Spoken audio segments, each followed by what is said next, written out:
guys, Bill Parisi here, founder of the Parisi Speed School. I am with Dr. Tim Leier of Atlantic Sports Health from Atlantic Health System. Excited to have you on today, Tim. I know we did went over some things on our previous segment about the knee. Today we're going to talk about a hot topic, Osgood Schlatters, which a lot of people talk about being a disease, but earlier you said it's really not a disease. Talk to us why young kids get this. Why does this come about? How do we treat it? What's the best way to handle this? It's an interesting topic. It's very widespread, and there's a lot of concern about it. Osgood-Schlatter disease is not a disease because it's a growth-associated inflammation of a growth center. We have to make a big distinction between the growth plate and growth centers. So these are cartilage areas in bone where tendons insert, and while you're adolescent, while your child is growing, the tendon basically are stretched. And if there's too much tension at the insertion of the tendon, as we can see in a second in our model, then these areas gets inflamed. So this is a problem, a condition, an inflammation during the adolescent growth spurts primarily. Most important is to distinguish between more severe knee injuries, as we spoke in the past. You want to make sure that this is Osgood-Schlatter. And to come back, the area which is usually the problem is the upper portion of the tibia, the shin bone, where the knee cap tendon inserts. And that is a weaker link, and that can get very much inflamed. You see it with some swelling, you see it a bruise. Very often after a fall, you notice the first time.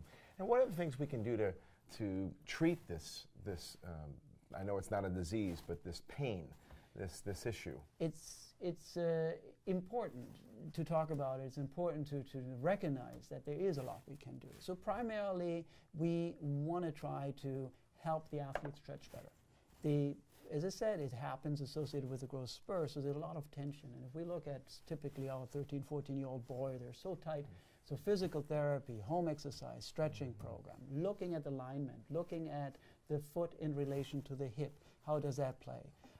We can locally treat it with some physical therapy, some ice therapy. We can, in more severe cases, use some anti-inflammatory to decrease inflammation, and we can help padding it. We can prevent a direct hit to it by a hockey stick or lacrosse or even falling on it. Right, because that would create a lot of pain. So the secret is rest, ice, and just letting an athlete just work through the growth. That is right, and this is, for all our parents and athletes, this is one of the conditions we do let our athletes play with.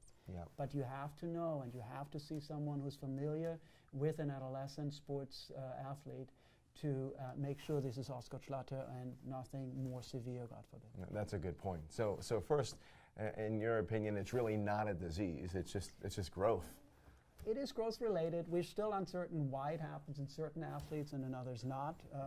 And hopefully in the future we get an answer. But I would go as far as not calling it a disease. Sure. And it is so common, with so many young kids today. And I think the advice you've given is so sound.